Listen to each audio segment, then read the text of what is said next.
बच्चे होंगे। बेटा आज एक नए ऊर्जा, नए उमंग, नए जोश के साथ एक नया चैप्टर हम फिर से लेके आया हूँ आप सी नेट के प्यारे प्यारे बच्चों के लिए। आज जो मेरा हमारा टॉपिक होगा वो होगा आवर स्टडी, मतलब पीरियोडिक प्रॉपर्टी ऑफ एलिमेंट्स। आज हम कुछ विशेष चीजों का बात करेंगे और उससे कुछ आपके एग्जाम के आए हुए कुछ पुराने पेपर होंगे उसको भी हम क्या करेंगे बेटा आज सॉल्व करेंगे। आइए देखते हैं पीरियोडिक प्रॉपर्टी ऑफ एलिमेंट के बारे में क्या कहते हैं हम लोग। आइए देखते हैं बेटा। देखो बेटा, सबसे पहले बात किया जाता है गोल्डन की पॉइंट में क्या क्या कहानी पढ़ेंगे हम। देखो बेटा, इलेक्ट्रॉनिक कॉन्फ़िगरेशन में हम बात करेंगे पीरियोडिक प्रॉपर्टी ऑफ एलिमेंट में। सबसे पहले बात करेंगे एटॉमिक रेडियाई, उसके बाद बात करेंगे कैसे एटॉमिक रेडियाई जो होता है ना बेटा वो घटता है या बढ़ता है। तो देखो बेटा, सबसे पहले बात करते हैं पीरियोडिक प्रॉपर्टी ऑफ एलिमेंट कितने होते हैं। तो पीरियोडिक प्रॉपर्टी ऑफ एलिमेंट की बात करोगे तो पीरियोडिक प्रॉपर्टी ऑफ एलिमेंट 4 होते हैं, याद रखना। पहले क्वेश्चन पहला पूछेगा आवर्ती तत्व का कितने आवर्ती गुण होते हैं, तत्व का कितने आवर्ती गुण होते हैं, तो आंसर में याद रखना 4। तत्व का कितना पीरियोडिक प्रॉपर्टी होता है, तो वो बेटा होता है 4। पहला होता है एटॉमिक रेडियस, क्या होता है बेटा पहला एटॉमिक रेडियस परमाणु त्रिज्या।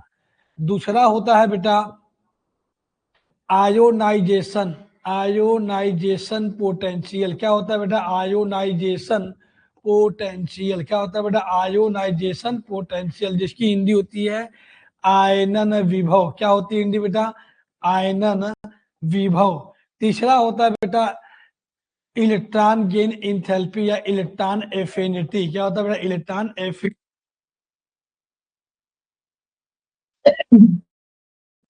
बंधुता, क्या होती है हिंदी बेटा इलेक्ट्रॉन बंधुता। और चौथी जो प्रॉपर्टी होती है बेटा वो होते हैं इलेक्ट्रोनिगेटिविटी, क्या होती है बेटा इलेक्ट्रोनिगेटिविटी, या इसी हिंदी होती है विद्युत ऋणात्मकता, क्या होती है ऋणात्मकता। समझिएगा, किसी भी परमाणु का 4 प्रॉपर्टी हम तय करते हैं। पहला बेटा होता है एटॉमिक रेडियस जिसकी हिंदी होती है परमाणु त्रिज्या, दूसरा है आयनाइजेशन पोटेंशियल, तीसरा है इलेक्ट्रॉन एफिनिटी और चौथा है इलेक्ट्रोनिगेटिविटी। आज इन चारों के बारे में बात करेंगे। तो पहली प्रॉपर्टी आपके सामने क्या है बेटा, पहली प्रॉपर्टी आपके सामने जो बेटा है वो आपका क्या है, वो आपका है एटॉमिक रेडियस, मतलब परमाणु त्रिज्या। क्या होता है परमाणु त्रिज्या बेटा, तो ये एक फिनोमेना है जिसमें हम ये जानते हैं कि देखो एक होता है, आप अगर आवर्त सारणी को ध्यान से देखोगे बेटा तो इसमें 2 बातें होती हैं। एक होता है लेफ्ट टू राइट जिसको हम क्या बोलते हैं बेटा पीरियड बोलते हैं, क्या बोलते हैं बेटा पीरियड। और एक होता है टॉप टू बॉटम जिससे हम क्या बोलते हैं ग्रुप या बोलते हैं बेटा वर्ग बोलते हैं। इसकी हिंदी क्या होती है बेटा, इसकी हिंदी होती है बेटा आवर्त, क्या होती है हिंदी बेटा आवर्त। तो पीरियड में जब भी लेफ्ट टू राइट चलते हैं तो एटॉमिक साइज क्या होता है बेटा घटता है, जबकि ग्रुप में टॉप टू बॉटम चलते हैं बेटा तो एटॉमिक साइज क्या होता है बेटा बढ़ता है। याद रखिएगा क्या बोला मैंने, जब आवर्त में बाएं से दाएं चलते हैं तो परमाणु त्रिज्या क्या होती है बेटा घटती है, जब वर्ग में ऊपर से नीचे चलते हैं तो परमाणु त्रिज्या क्या होती है बेटा बढ़ती है। अब परमाणु त्रिज्या घटती है बढ़ती है, इसके पीछे रीजन है एक न्यूक्लियर चार्ज और क्या है न्यू सेल एडेड, मतलब समझिएगा, मतलब कि इसको हिंदी इसको बोलते हैं इफेक्टिव, इसको क्या बोलते हैं बेटा इफेक्टिव न्यूक्लियर चार्ज, क्या बोलते हैं इसको बेटा इफेक्टिव न्यूक्लियर चार्ज, या इसकी हिंदी होती है इसको बोलते हैं नाभिकीय आवेश प्रभाव, क्या बोलते हैं इसको हिंदी नाभिकीय आवेश प्रभाव। यानी कि इसको दिखाते हैं जेड स्टार से, अगर जेड स्टार की वैल्यू बढ़ेगी तो किसी एटम का परमाणु साइज क्या होता है घटता है। पीरियड में लेफ्ट टू राइट चलने पे जो जेड स्टार की जो वैल्यू है बेटा वो बढ़ती है, जबकि ग्रुप में चलने पे जेड स्टार की वैल्यू क्या होती है बेटा घटती है। तो हमने ये बोला कि तत्व की 4 प्रॉपर्टी होती है पीरियोडिक प्रॉपर्टी। पहला है एटॉमिक रेडियस, दूसरा है आयोनाइजेशन पोटेंशियल, तीसरा है इलेक्ट्रॉन एफिनिटी और चौथा है निगेटिव थी। तो हमने ये बोला कि पहली प्रॉपर्टी पढ़ते हैं परमाणु त्रिज्या के बारे में। तो हमने कहा आवर्त में बाह्य सिधाएं चलने पे जो आपकी यानी पीरियड में बाह्य सिधाएं चलने पे जो आपकी परमाणु त्रिज्या है वो क्या होती है बेटा, घटती है, जबकि वर्ग में ऊपर से नीचे चलने पे जो परमाणु त्रिज्या है बेटा वो बढ़ती है। अब घटने बढ़ने का रीजन क्या है, तो पहला रीजन बोला कि न्यूक्लियर चार्ज बढ़ता है। तो देखो जिसका न्यूक्लियर चार्ज बढ़ेगा, जेड स्टार की वैल्यू बढ़ेगी, उसका एटॉमिक साइज क्या होगा बेटा, छोटा हो जाएगा।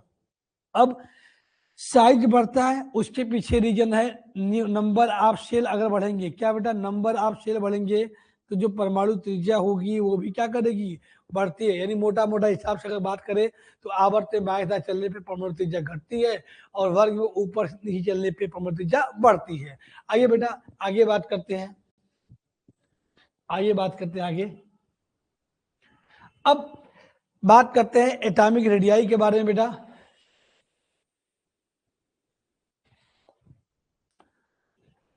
देखो बात करते हैं आयनिक रेडियाई के बारे में। तो देखो बाबू, अब दो टाइप के आयन होते हैं, एक होता है बेटा कटायन और एक क्या होता है एनायन। कटायन तब बनता है जब किसी भी एलिमेंट से, मतलब सोडियम एलिमेंट है, ये एक इलेक्ट्रॉन लॉस करेगा तो ये जो बनेगा उसे क्या बोलते हैं, कटायन बोलेंगे। एनायन का बोलते हैं, मान लीजिए क्लोरीन है, ये एक इलेक्ट्रॉन गेन किया तो क्या बना, Cl-। तो देखो इसको हिंदी बोलते हैं धनायन और इसको हिंदी में क्या बोलते हैं, ऋणायन। तो देखो जिस पर जितना पॉजिटिव चार्ज उसका साइज उतना छोटा, जिस पर जितना पॉजिटिव चार्ज उसका साइज उतना छोटा, और जिस पर जितना निगेटिव चार्ज उसका साइज उतना बड़ा।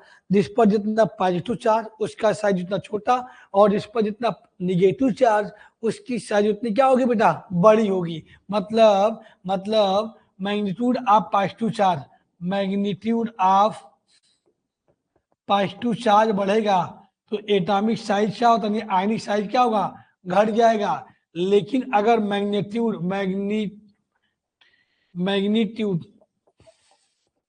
Magnitude of negative charge directly proportional क्या बेटा होगा, एटॉमिक यानी आयनिक साइज के बारे में बात होगी। मतलब पॉजिटिव चार्ज की संख्या बढ़ते जाएंगे तो उस परमाणु का परमाणु त्रिज्या क्या होगा, घट जाएगा। लेकिन निगेटिव चार्ज की संख्या बढ़ाएंगे तो उसका एटॉमिक साइज भी क्या होगा, बढ़ जाएगा। जैसे मान लीजिए सोडियम आया और सोडियम प्लस आया, आपसे कोई पूछे कि इन दोनों में सोडियम और सोडियम प्लस में किसकी परमाणु त्रिज्या बड़ी होगी, तो देखो ये पॉजिटिव चार्ज है तो इसकी परमाणु त्रिज्या क्या होगी, छोटी होगी। इसका मतलब कि सोडियम का ज्यादा होगा। अब मान लीजिए Cl आया और Cl- है, आपसे कोई पूछे कि इन दोनों में सबसे अधिक परमाणु त्रिज्या किसकी होगी, तो Cl- की होगी। हाँ याद रखना, ये जितनी भी चीजें लिखा गया है ये तभी फॉलो होगा जब वो कैसे होंगे बेटा, आइसो इलेक्ट्रॉनिक होंगे। क्या होंगे बेटा, आइसो इलेक्ट्रॉनिक। आइसो इलेक्ट्रॉनिक का मतलब होता है, हिंदी होती है सम इलेक्ट्रॉनिक, इसकी हिंदी होती है क्या बेटा, सम इलेक्ट्रॉनिक। आइसो इलेक्ट्रॉनिक का मतलब ये होता है कि जिसमें इलेक्ट्रॉन का नंबर क्या हो, इलेक्ट्रॉन नंबर क्या हो बबुआ, सेम हो। इलेक्ट्रॉन नंबर सेम होगा उसे बोलते हैं आइसो इलेक्ट्रॉनिक। तो देखो सबसे बड़ा साइज अगर मान लो कटायन भी आया, एनायन भी आया और न्यूट्रल एटम आया, तो सबसे बड़ा साइज होता है एनायन का। किसका होता है बेटा, एनायन का। उससे कम किसका होता है बेटा, न्यूट्रल का। और सबसे कम साइज किसका होता है बेटा, कटायन का। ये ऑर्डर याद रखना, ये आप एग्जाम में आता है। जैसे सपोज करो मान लो Na+ आया, Ne आया और आपका मान लीजिए F- आया, और आपसे पूछेगा कि इनमें से सबसे बड़ी साइज किसी होगी। तो देखो यहाँ भी इलेक्ट्रॉन 10, यहाँ भी इलेक्ट्रॉन 10 और इलेक्ट्रॉन यहाँ भी कितना 10। तो देखो सब में इलेक्ट्रॉन का नंबर सेम है कि नहीं भाई, सब में इलेक्ट्रॉन का नंबर सेम है तो क्या कहलाएगा, ये कहलाएगा आइसो इलेक्ट्रॉनिक। तो मैंने ये बोला सबसे बड़ा साइज किसका होता है, ऋण आयन का। तो ऋण आयन कौन पे है, Ni और F-। उसके बाद क्या है, न्यूट्रल का मतलब कोई चार्ज नहीं है, तो कौन सी गैस है, नियान गैस है। उसके बाद छोटी साइज किसकी बेटा, कैटायन की होगी। यानी कि इसमें ऑर्डर आपसे कोई पूछेगा तो सबसे बड़ी साइज किसकी बेटा होगी, F- की, और सबसे छोटी किसकी बेटा होगी, Na+ की। फिर से समझ लीजिए, अगर बात करें आयनिक रेडियाई के बारे में तो धनायन का साइज छोटा होता है और ऋणायन का साइज क्या होता है, बड़ा होता है। यानी पॉजिटिव चार्ज की संख्या बढ़ती जाएगी तो आपका परमाणु त्रिज्या क्या होगा, घट जाएगा। लेकिन अगर निगेटिव चार्ज की संख्या बढ़ेगी तो आपका एटॉमिक साइज भी क्या होगा, बढ़ जाएगा। लेकिन अगर मान लीजिए अब कटान भी आए, एनान भी आए, न्यूट्रल भी आए, तो इन तीनों में सबसे बड़ा परमाणु त्रिज्या किसका होता है? एनान का होता है। उससे खराब, उससे कम किसका होगा? न्यूट्रल का। और सबसे कम किसका बेटा होगा? कटान का होगा। ये याद नहीं, ये तभी, ये जो रूल लिखा मैंने ये तभी फॉलो करेगा जब कैसा सिस्टम आएगा भैया? Iso electronic. आइसो इलेक्ट्रॉनिक कहने का मतलब क्या है? इलेक्ट्रॉन का नंबर क्या हो? समान होना चाहिए।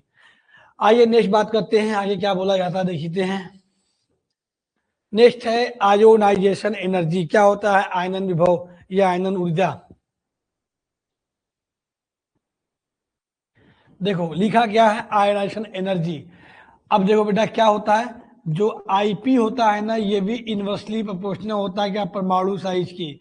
किसी भी, क्या बोलते हैं, किसी भी गैसियस आइसोलेटेड न्यूट्रल एटम से, क्या बोला मैंने फिर समझ लीजिएगा, किसी भी गैसियस आइसोलेटेड न्यूट्रल एटम से एक इलेक्ट्रॉन को बाहर निकालने के लिए जितनी ऊर्जा की आवश्यकता होती है उसे बोलते हैं आयनन ऊर्जा।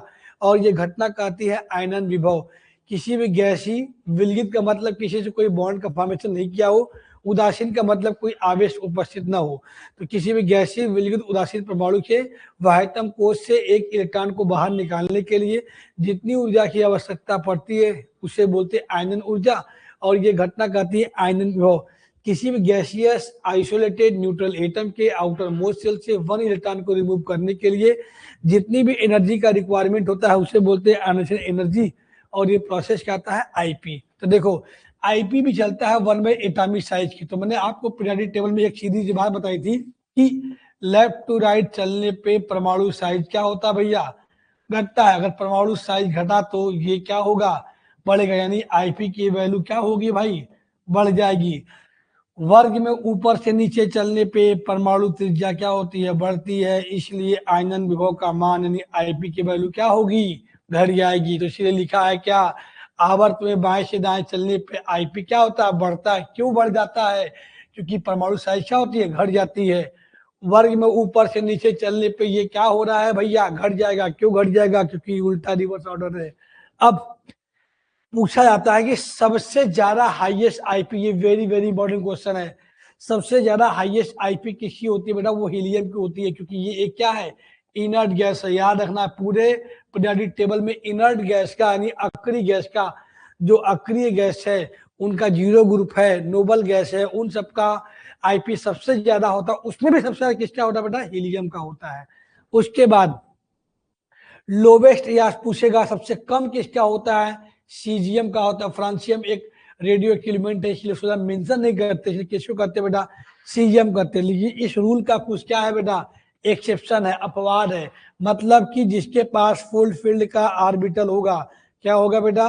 फुल फील्ड पूरा भरे वाले का ऑर्बिटल होगा, उसका आईपी हाफ फील्ड से, किससे बेटा? हाफ फील्ड से और से ज्यादा होता है। मतलब देखो लिथियम है, बेरिलियम है, बोरान है, कार्बन है, नाइट्रोजन है, ऑक्सीजन हुआ और क्या हुआ बेटा? क्लोरीन। तो बेरिलियम का फर्स्ट आईपी किससे ज्यादा बेटा हुआ? बोरान से। और नाइट्रोजन का फर्स्ट आईपी किससे ज्यादा बेटा होता है? ऑक्सीजन से। बेरिलियम का फर्स्ट आईपी किससे ज्यादा हुआ बेटा? बोरान से। और नाइट्रोजन का फर्स्ट आईपी किससे ज्यादा बेटा होता है? ऑक्सीजन से। ऐसा क्यों?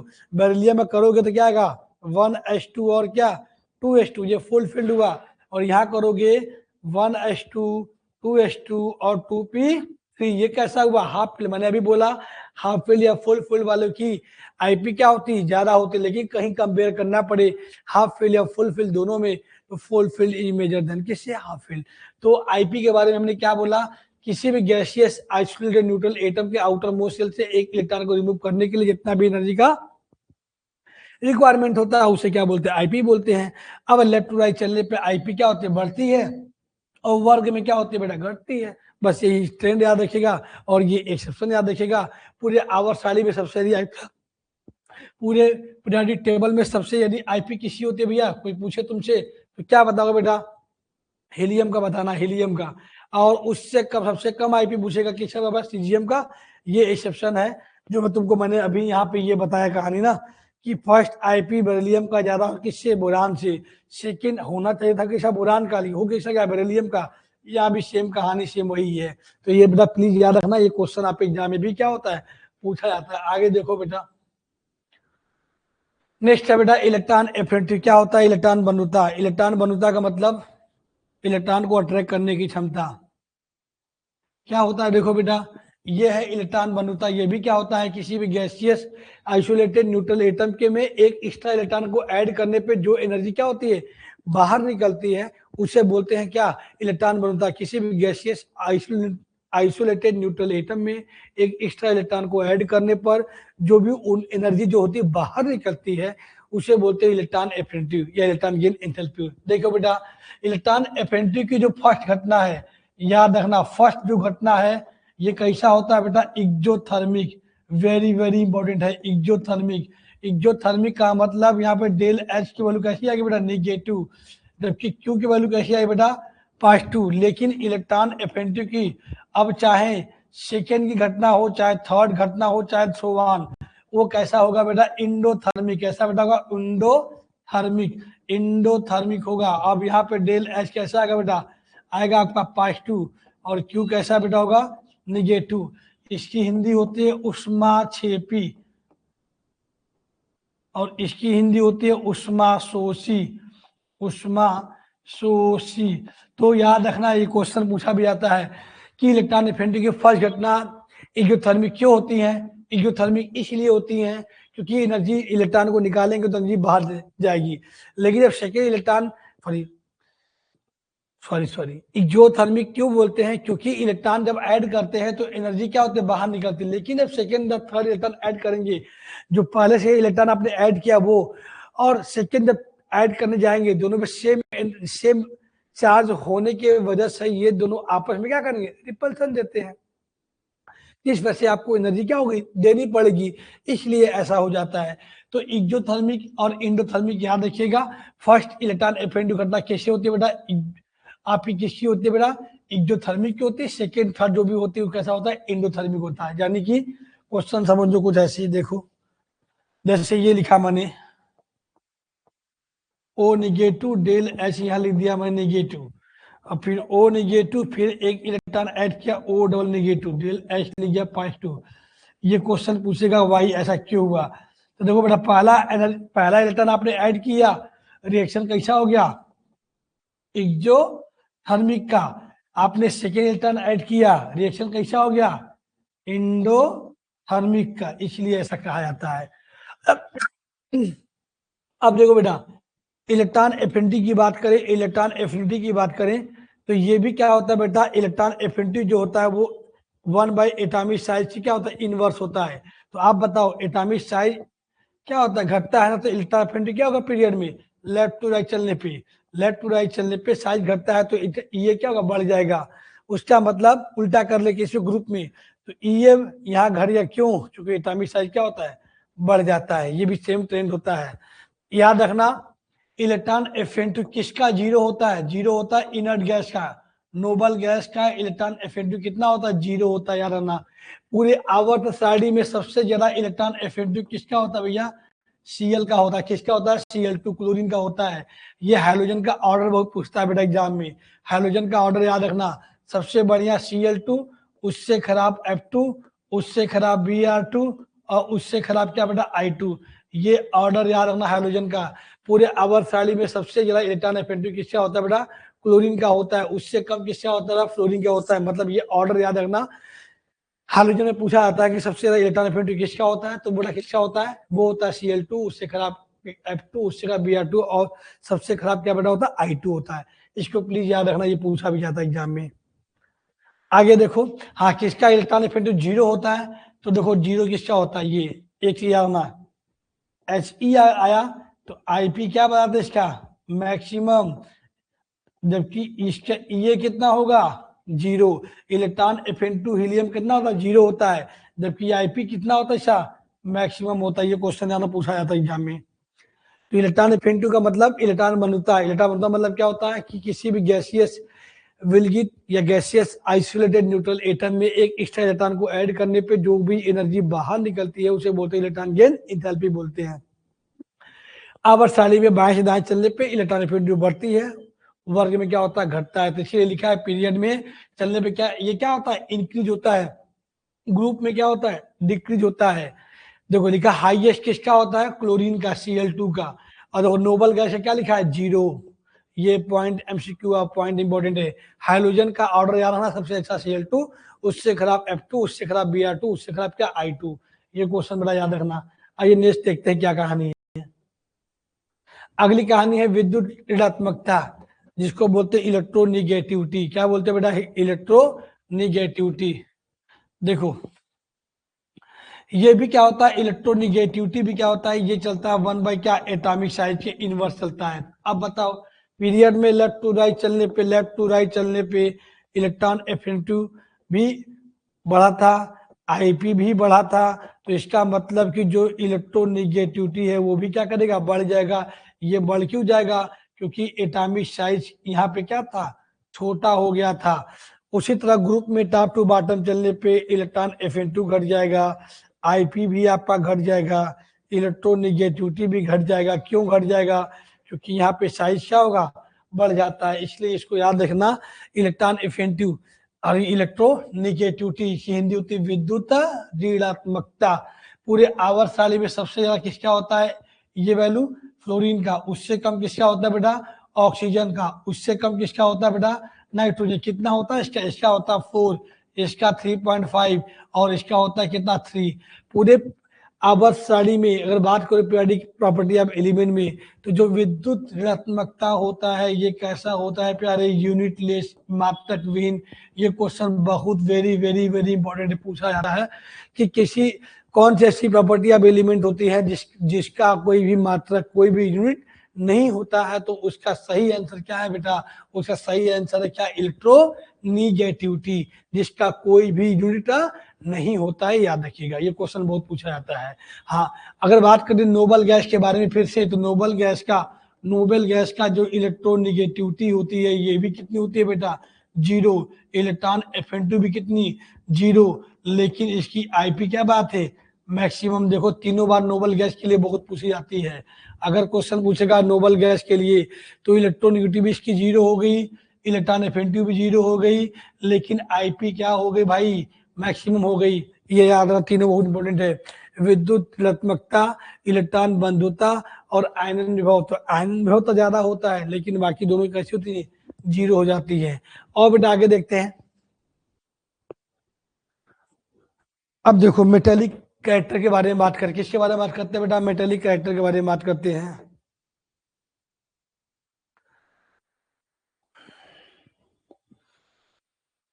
मेटेलिक कैरेक्टर के बारे में बात करते हैं। देखो बेटा मेटेलिक कैरेक्टर का मतलब होता है धातु बनना। मतलब देखो मेटेलिक कैरेक्टर का मतलब ये हुआ धात्विक गुण। ये भी चलता है डायरेक्टली प्रोपोर्शनल एटॉमिक साइज की। जितना आसानी से इलेक्ट्रॉन क्या करता है, लॉस करेगा, जो जितना आसानी से इलेक्ट्रॉन लॉस करेगा उसे क्या बोलते, धातु बोलते हैं। और जितना आसानी से ग्रहण करेगा उसे क्या बोलते हैं, अधातु यानी नॉन मेटल बोलते हैं। तो बताओ बेटा पीरियड में लेफ्ट टू राइट चलने पे और ग्रुप में टॉप टू बॉटम चलने पे, बताओ पीरियड में लेफ्ट टू राइट चलने पे परमाणु त्रिज्या क्या होती है, एटॉमिक साइज क्या घटती है ना। तो आपका जो मेटेलिक करेक्टर है क्या बेटा, धात्विक गुण है, वो क्या करेगा, घट जाएगा। और वर्ग में ऊपर से नीचे चलने पे परमाणु त्रिज्या क्या होती है, बढ़ जाती है। इसलिए जो आपका मेटेलिक करेक्टर है वो क्या करेगा, बढ़ जाएगा। इसलिए आवर्त में मेटेलिक करेक्टर क्या होता है, घट जाता है। ग्रुप में टॉप टू बॉटम चलने पे ये क्या करेगा, बढ़ जाएगा। आवर्त में बाएं दाएं चलने पे जो धात्विक लक्षण है वो क्या करेगा, घट जाता है। जबकि वर्ग में ऊपर से नीचे चलने पे जो धात्विक लक्षण है वो क्या करेगा बेटा, बढ़ जाएगा। ये भी याद रखना, एमसीक्यू पॉइंट इंपॉर्टेंट है। आगे चलो, आगे है, अब क्वेश्चन आ गया बेटा।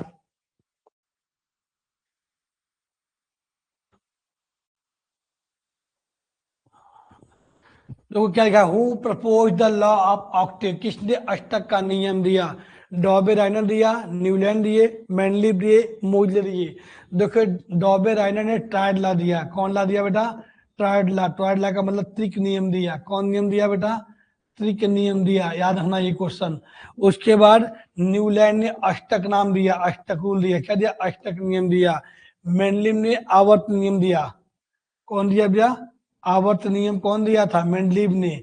और मोजले ने आधुनिक आवर्त का नियम दिया। क्वेश्चन देखो इंपॉर्टेंट है, आधुनिक आवर्त का नियम दिया। फिर समझ लीजिएगा, ये कौन सा नियम है? Periodic law. पीरियोडिक लॉ दिया इन्होंने। और ये क्या दिए? Modern periodic law. क्या दिया बेटा? मॉडर्न पीरियोडिक लॉ दिया। कौन? मोजले साहब में दिए थी। डॉबेराइनो ने ट्राइलात्रिक नियम दिया और न्यूजीलैंड ने अष्टक नियम दिया। पूछा है अष्टक नियम किसने दिया, तो क्या टिक करो बेटा? न्यूजीलैंड। इसका कहानी याद है ना? उन्होंने क्या किया? सारे गा मा पा धा नी सा, था नी। इन्होंने ये बोला था कि अगर हम क्रम से 8 तत्व को रखते हैं, अगर क्रम से हम 8 तत्वों को क्रम से रखते हैं, तो जो पहले वाले परमाणु का जो भौतिक जो भी गुण होगा वो 8वें वाले परमाणु से हमेशा क्या करेगा? मिलेगा।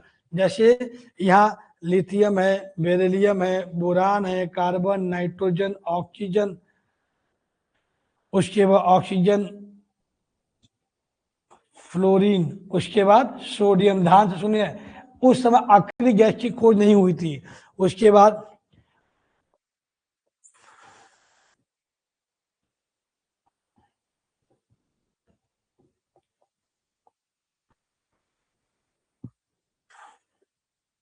तो देखो, अगर क्रम से चलते तो 1 2 3 4 5 6 7 8, यानी जो मिनट चेंज कर दे। देखो, जो लिथियम की प्रॉपर्टी है वो किससे मिलेगी भैया? पोटेशियम से। क्योंकि उन्होंने बोला कि अगर हम क्रम से 8 तत्वों को लेते हैं, जो पहले वाले परमाणु, जो पहला परमाणु होगा उसकी जो गुण होगी, वो प्रॉपर्टी होगी, वो 8वें वाले परमाणु से हमेशा क्या करेगा? मिलेगा। तो पहला एटम अगर लिथियम है तो 8वां गिन जाओ, कौन जाएगा?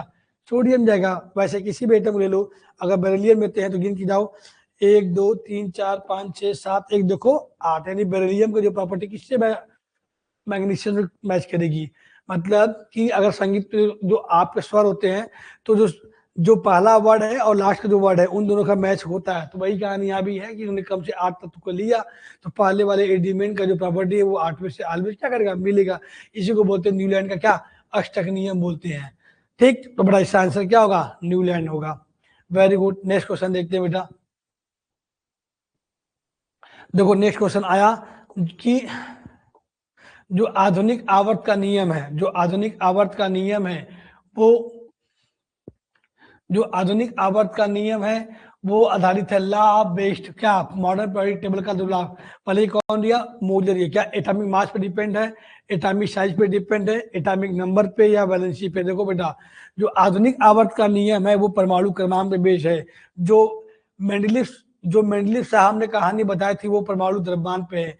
ये किसकी कहानी है? मेंडलीव के अकॉर्डिंग है, मेंडलीव के अकॉर्डिंग है। और ये किसकी कहानी बेटा? मोजले के अकॉर्डिंग। किसकी कहानी बेटा है? मोजले के अकॉर्डिंग है। तो क्वेश्चन ये पूछा है ना कि मॉडर्न जो पीरियोडिक लॉ है वो किस पे बेस्ड है बेटा? तो वो बेस्ड किस पे है? परमाणु क्रमांक पे है, परमाणु द्रव्यमान पे नहीं है। परमाणु द्रव्यमान की कहानी कौन है? Law of periodic table. ठीक है, लॉ ऑफ पीरियड, ठीक है, पीरियोडिक टेबल। ठीक है, वो किस पे बेस्ड है बेटा? वो परमाणु भार पे है। लेकिन अब मॉडर्न पीरियोडिक लॉ जो है बेटा वो किस पे बेस्ड बेटा है? एटॉमिक नंबर पे। और इसको कौन दिया बेटा? मोजले ने दिया। प्लीज इसको याद रखना, क्वेश्चन ये पूछा जाता है। मोजले का नियम और मंडली साहब का नियम। तो मोजले का जो नियम था बेटा, आवर्त लॉ था, वो किस पे बेस्ड था बेटा? वो परमाणु क्रमांक पे बेस्ड था। जबकि मंडली की कहानी जो थी वो परमाणु भार पे बेस्ड थी। इसलिए इसको याद रखना बेटा। और नेक्स्ट क्वेश्चन देखते हैं। मेनली का भविष्यवाणी किया गया ई का सिलिका।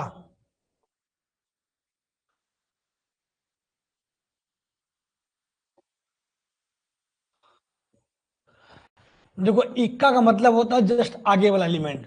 इक्का का मतलब क्या होता है?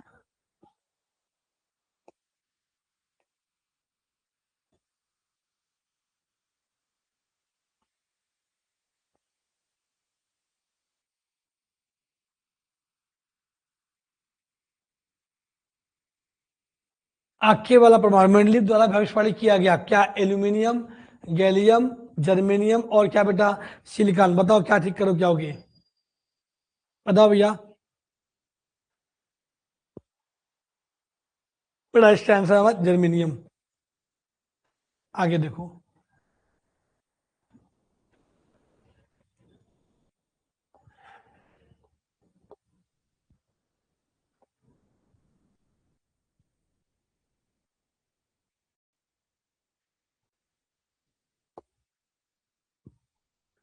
देखो बेटा अब क्या पूछा गया है, atomic radius decrease across the period, मतलब परमाणु त्रिज्या जो होती है वो घटती है क्योंकि, क्या पूछा गया पहला, शील्डिंग इंक्रीज, दूसरा न्यूक्लियर चार्ज इंक्रीज, तीसरा एटॉमिक मास इंक्रीज, चौथा न्यू सेल एडेड।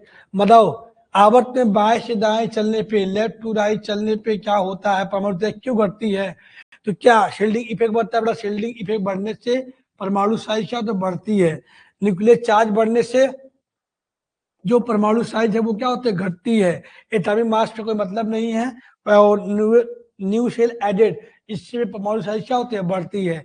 तो आपसे पूछा क्या है, घटता क्या है, क्या पूछा बेटा है, घटता क्या है, तो घटने के पीछे रीजन क्या है, न्यूक्लियर चार्ज, इसको बोलते हैं नाभिकीय आवेश प्रभाव, नाभिकीय आवेश प्रभाव का मान बढ़ेगा तो परमाणु साइज क्या होता है घट जाता है। तो इसका आंसर क्या बेटा होगा, बी वाला सही है।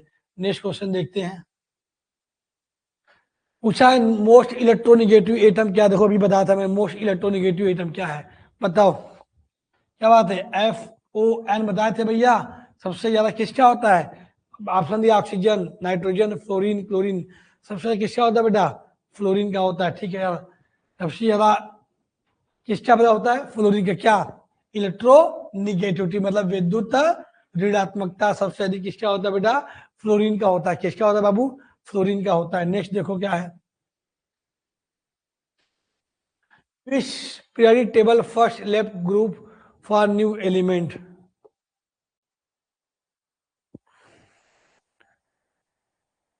कह रहा है कि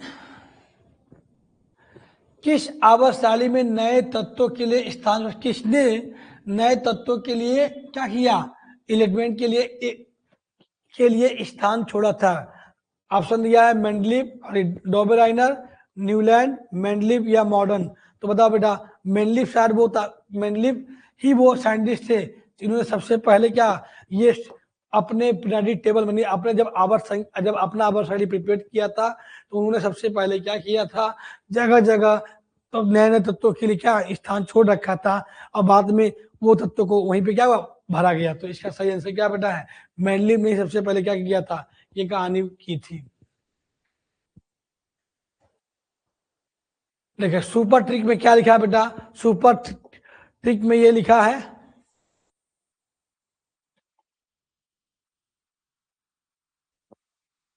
ऑक्टे नियम किसने दिया, न्यूलैंड ने दिया, मास मेंडलीव की कहानी है, मतलब आधुनिक आवर्त नियम दिया कौन, मूज ने दिया था, वो मॉडर्न टेबल की कहानी है, और पीरियड टेबल कहानी, पीरियडिक लॉ की कहानी मास पे है, ये मेंडलीव की कहानी है, ये मेंडलीव की कहानी है, याद रखना बेटा, मेंडलीव की कहानी है, और ये किसकी कहानी है बाबू, मोजले की कहानी है। उसके बाद मोस्ट इलेक्ट्रोनिगेटिव एटम कौन बेटा होता है, फ्लोरीन, और मोस्ट क्लोरीन की क्या होता है, इसका इलेक्ट्रॉन एफिनिटी सबसे ज्यादा होता है। ये क्या लिखा है, विद्युत ऋणात्मकता, क्या ये सबसे अधिक किसका होता है बेटा, ऋणात्मकता किसका होता है भैया, किसका होता है ज्यादा, फ्लोरीन का, और क्लोरीन का क्या ज्यादा होता है बेटा, इलेक्ट्रॉन बंधुता सबसे ज्यादा किसका होता है भैया, आपका होता है किसका, क्लोरीन का होता है, इसको याद रखिएगा। ऑक्टेन नियम कौन दिया, न्यूलैंड साहब ने दिया, मोजले ने एटॉमिक नंबर के अकॉर्डिंग बदलाव दिया था, जबकि मेंडलीव ने एटॉमिक मास के अकॉर्डिंग दिया था। फ्लोरीन का इलेक्ट्रोनिगेटिव सबसे ज्यादा होता है, क्लोरीन का इलेक्ट्रॉन एफिनिटी सबसे ज्यादा होता है बेटा रखना।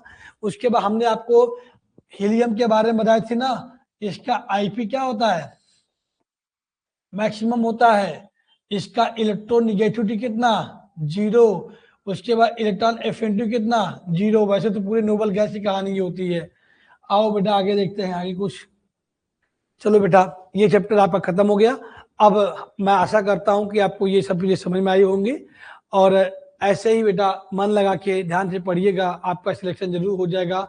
हम लोगों ने इसीलिए इसको क्विक रिवीजन के तहत इस वीडियो को लॉन्च कर रहे हैं, जिससे आपका एग्जाम में ज़्यादा से ज़्यादा क्वेश्चन सही हो और आपका सिलेक्शन हो जाए। धन्यवाद, फिर मिलेंगे, बाय बाय।